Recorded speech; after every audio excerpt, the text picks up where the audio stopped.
Voulez-vous que nous commencions ce reportage par une devinette?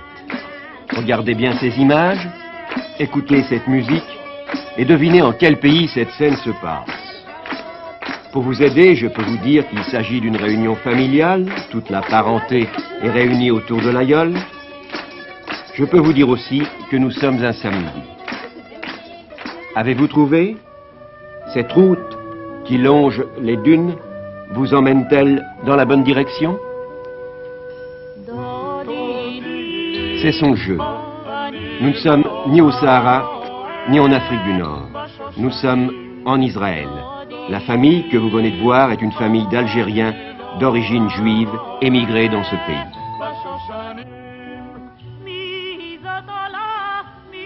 Cette ville surgit tel un mirage des sables, c'est Ashdod, tout au sud du pays, non loin de la frontière égyptienne.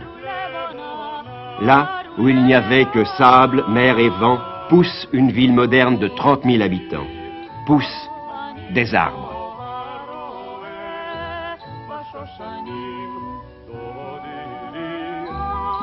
Et surtout, un port. Un port construit avec l'aide de techniciens français, dont les Israéliens veulent faire le premier du Moyen-Orient. À Ashdod résident aussi la plupart des Algériens qui ont choisi de vivre en Israël. Dans une rue de la ville, nous avons d'abord rencontré des jeunes gens et aussi des enfants. Il y avait 130 000 juifs en Algérie, une dizaine de mille sont venus en Israël. Vous êtes d'origine algérienne tous les trois? Oui, oui, oui. D'où? D'Algérien, à la Casbah, j'habitais. Moi j'habitais Bonne, près de la plage. Eh bien, je suis de Constantine, du coup, voilà. Et vous êtes maintenant à Ashdod? Oui, la petite Algérie. Pourquoi la petite Algérie? Parce que c'est la ville avec la plupart des Algériens. Et vous êtes content d'être ici? Non. Non? Non. Pourquoi? Pourquoi vous n'êtes pas content d'être ici? Parce que là, comme je vous ai dit, la culture française. C'est ça la culture française. Vous n'êtes pas content d'apprendre l'hébreu, une culture hébraïque, israélienne? J'ai jamais été sioniste. Non? Non. Alors votre désir c'est quoi? Moi, je retourne en France. Pour faire quoi? Continuer mes études. Et vous? Qu'est-ce que vous faites ici? Je travaille comme coiffeur pour hommes. Et vous êtes content ici? Oui, pas mal. Si je pourrais aller en France en touriste, je pourrais aller. Mais vous préférez rester dans ce pays ou venir en France? Je préfère rester dans ce pays et aller en touriste en France. Qu'est-ce qui vous attire à la France? C'est les amusements des jeunes.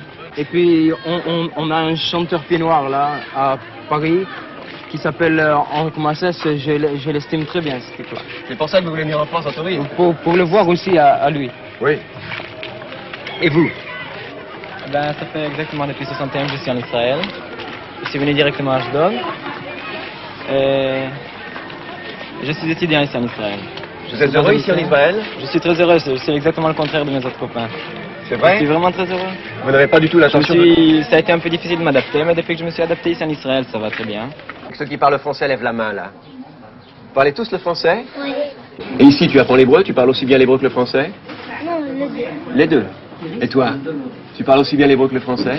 Les deux la même chose. Hein? Les deux la même chose. Tu es content d'être ici? Avec tes camarades, qu'est-ce que tu parles? Français ou... Non, l'hébreu. L'hébreu? Uniquement l'hébreu? Et dans ta famille, qu'est-ce qu'on parle? Le français. Le français? Et chez toi? L'arabe et le français. Et chez toi? Le français. Et chez toi? Moi, le français. Comment c'est pour toi la France? Bien. Plus long qu'Israël. Plus grand qu'Israël? Oui.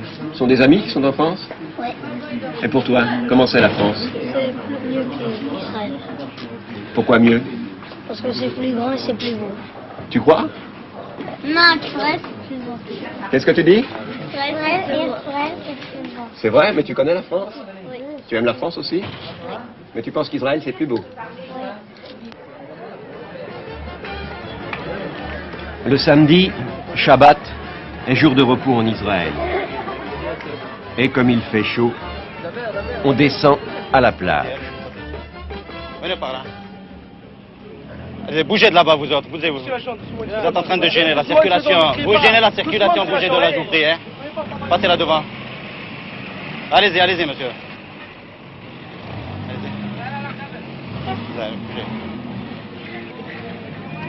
Monsieur l'agent, je vois que vous parlez français. Ah oui, alors là, ils vont dire en Israël, ils parlent français, c'est bien. Vous êtes algérien d'origine? Oui. D'où exactement? d'Oran. Qu'est-ce que vous faisiez à Oran? Il y a déjà dans la police? Non, j'étais dans l'armée, bien sûr. Et après ça, j'étais ailleurs. Alors vous êtes content ici? Très bien. Oui? Très content. Vous ne regrettez pas l'Algérie? Ah non, non. À l'Algérie, un petit peu, bien sûr, mais à l'Algérie, on l'a perdu. Il n'y a plus rien à regretter. Alors pour vous, maintenant, votre pays, c'est Israël? Absolument. Absolument. Je vais vous laisser continuer de faire votre circulation, parce que c'est pas facile, je crois. Hein? Merci, monsieur. Non, les enfants, sortez d'ici. Bougez de là, bougez. Bougez de là, s'il vous plaît. Ce n'est pas la Madrague ou Sidi Ferruche, mais ce sont les mêmes embouteillages, les mêmes cris, la même ambiance familiale. Cependant, les jeux de la plage ne doivent pas faire oublier les problèmes qui se posent à ces nouveaux venus en terre promise. Témoin ce médecin qui a quitté l'Algérie en 1961, qui a trouvé des satisfactions professionnelles en Israël et qui pourtant a quitté ce pays. Docteur, peut-on dire que vous avez fait en Israël une expérience qui n'a pas réussi? Oui, elle n'a pas réussi dans le sens où, venant en Israël, j'aspirais à l'accomplissement de certains idéaux qui se sont avérés ne pas se réaliser. Expliquez-vous, si vous voulez, d'une manière très précise, les raisons pour lesquelles votre expérience n'a pas réussi. Il y a deux ordres de raisons, ou deux ordres de causes. Tout d'abord des causes profondes et des causes immédiates. Les causes profondes de mon départ d'Israël a été le grave problème qui divise le pays, je veux dire le problème des rapports entre les orientaux et les occidentaux. Du racisme? Non pas du racisme, il ne peut exister de racisme entre des juifs, mais disons de comportements différents, deux attitudes psychologiques différentes les uns par rapport aux autres. Mais des manières de vivre ou du mépris de l'un par rapport à l'autre? Manière de vivre et aussi mépris de l'un vis-à-vis de l'autre. Et c'est surtout ce mépris qui m'a profondément touché et bouleversé, moi qui étais venu ici dans l'espoir de trouver une certaine fraternité, une certaine réalisation dans les rapports de l'homme avec l'autre. Voici donc une des raisons, la seconde. La seconde dérive un peu de la première. Ça a été la cause déterminante de mon départ, a été ce fameux procès public intenté contre le judaïsme algérien qui avait préféré l'immigration en France à celle d'Israël. Et je ne comprenais pas pourquoi l'on faisait ce procès au judaïsme algérien alors que d'autres juifs avaient choisi, d'autres juifs qui avaient quitté leur pays d'origine et qui avaient choisi d'autres pays autres que celui d'Israël. Par exemple, les juifs cubains qui, dans une très forte proportion, a préféré immigrer à Miami ou à New York et non pas en Israël. Oui. Alors ces deux raisons vous ont déterminé, vous aussi, à choisir la France? Ces deux raisons m'ont déterminé à quitter ce pays, peut-être d'une façon temporaire. Il est possible que j'y revienne un jour, je ne sais pas. Alors, tu l'as vu? Tiens, le voilà. Qui c'est qui manque là? Faisons maintenant le point.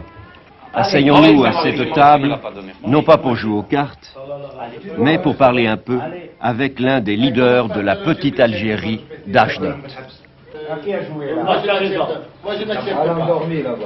Moi, je n'accepte pas. Il a 2 autres. J'ai tout des doubles, moi. Allez, écrase maintenant. Qu'est-ce que tu as fait? Vous êtes ici entre Algériens, Oui. car il y a beaucoup d'Algériens à Ashdod. Il y a environ 400 à 450 personnes qui représentent actuellement 120-130 familles.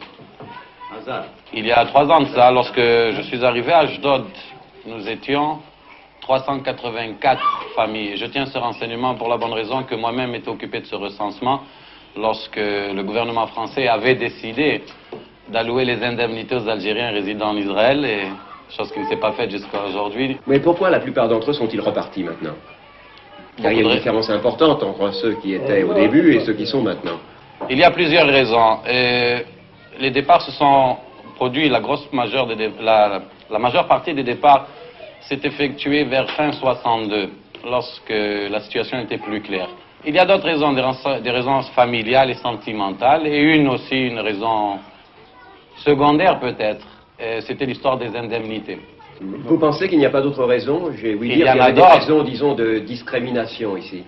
Non. On appelle peut-être le fait de discrimination parce que si moi, par exemple, je suis roumain ou polonais, me trouve dans un bureau, et qu'un roumain ou un polonais vienne s'adresser à moi, il a pour ainsi dire, vous savez, une petite préférence sentimentale, le pays qui parle. Et, par exemple, moi qui me trouve dans un bureau, si un Algérien se présente à moi, peut-être que je lui ferai la faveur parce qu'il est algérien comme moi. C'est ça, mais justement, les Algériens semblent vivre tous ensemble ici, en important les méthodes de Bab el-Oued ou de Saint-Eugène. C'est ce qui nous a aussi retenus ici parce que nous n'avons pas perdu nos habitudes. Mais vous pensez néanmoins vous assimiler à l'ensemble de la nation israélienne? Nous assimiler, nous sommes déjà assimilés. Vraiment? Je pense. Si je suis conseiller municipal, je pense que le fait d'être conseiller municipal prouve chez moi l'assimilation déjà dans le pays, dans le peuple. Bien, on a dit aussi que beaucoup d'Algériens n'avaient pas de qualification professionnelle lorsqu'ils sont venus ici. Et c'était une des raisons de l'échec de leur assimilation, ce que j'appelle l'assimilation ou de leur installation dans le pays. C'est très aléatoire. Je vais vous donner une réponse à ça. Prenons l'exemple du camarade Marcel qui est d'Oran. Il était chef décorateur à l'Opéra d'Oran. Chef cintrier à l'Opéra d'Oran. Actuellement, il est chef des travaux au port d'Ashdod. Et nous prenons l'exemple du camarade Alfred qui est de Bab el-Oued. Il n'a peut-être pas tellement changé, mais au lieu de rouler sur les routes, il roule sur des rails. Actuellement, il conduit une locomotive au port. Et il était chauffeur de camion à Alger. Et vous-même? Moi, je n'ai pas peut-être tellement changé. Je travaillais dans les services sociaux en Algérie et je m'occupe de tous les nouveaux immigrants qui arrivent à Ashdod. Parce qu'il arrive encore de nouveaux immigrants en Algérie? Actuellement, il en arrive, mais à partir de la France, bien entendu. Oui. Combien à peu près? C'est très faible, disons en moyenne 2-3 familles par mois. Dans l'ensemble de la région. Nous avons un camarade qui est arrivé seulement 8 jours de Paris. Pour s'installer aussi ici? Installé déjà. Déjà installé ici. Vous pensez donc que les problèmes vont s'estompant avec le temps? Pour nous, on peut dire que les problèmes se sont déjà estompés.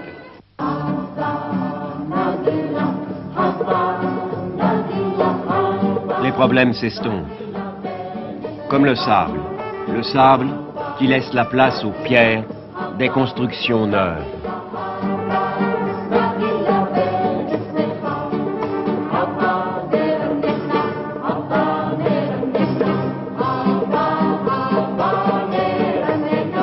La route est longue et dure, mais au bout,